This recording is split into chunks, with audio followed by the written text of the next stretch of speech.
Let's talk to a former US ambassador to Libya, David Mack, joining us from Washington, D.C. Ambassador, good to have you on this programme. How weak, therefore, is the Libyan government still if it depends on these disparate armed groups to make a decision about the wanted men rather than any kind of central authority? It's a difficult situation that the Libyan government faces. Realistically, we know that they can't even always provide very good security for their own officials, particularly in a place like Benghazi. It's obviously our preference, however, to bolster this government and to encourage them through various means of cooperation to carry out the justice, arrest the perpetrators of this incident, and try them in Libyan courts. It's just not clear that they have the capacity right now to do that. So really, these private armies are the ones that are in charge?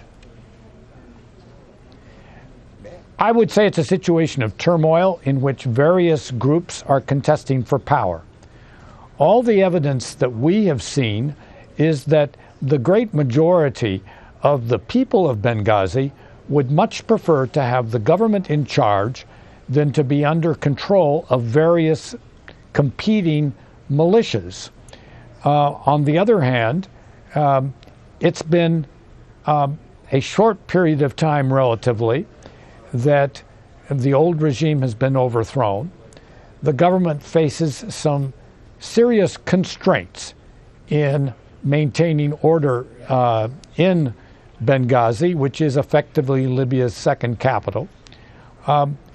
We want to help them, but at the same time, we must insist that the perpetrators of these crimes be brought to justice. So that then leads me to this point, mentioned by Zena in her report there. What happens if neither the central government in Libya nor these armed factions decide to hand over the alleged suspects and America decides to go in unilaterally? What happens then?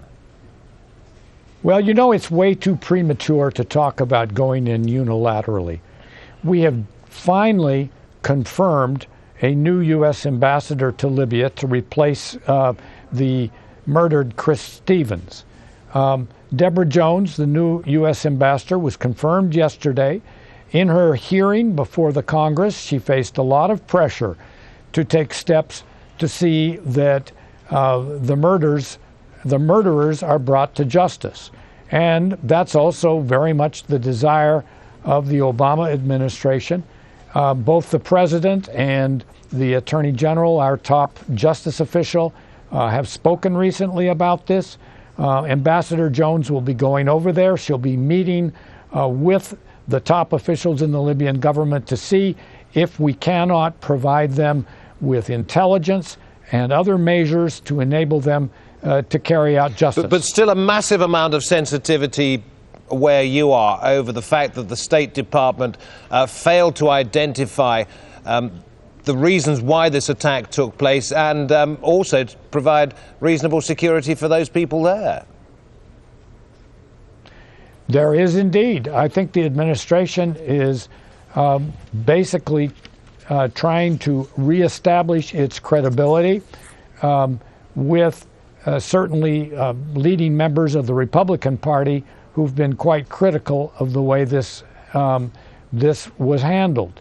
On the other hand, I can tell you, as somebody who myself as a young diplomat spent 2 years in Benghazi, it is not always easy to do these things without having adequate people on the ground. We have been without a diplomatic presence for many months now in Benghazi, and we need to have measures taken in cooperation with the Libyan government to reassert the Libyan presence in a security term. Then the Libyans will have to face the question of whether their justice system is up to dealing with the suspects who have now been identified. We had their pictures. They have now been identified by name, My understanding is that we are exchanging information with the Libyan government to enable them to carry out their responsibilities. Ambassador David Mack, thank you very much for joining us on this News Hour here on Al Jazeera. You're welcome.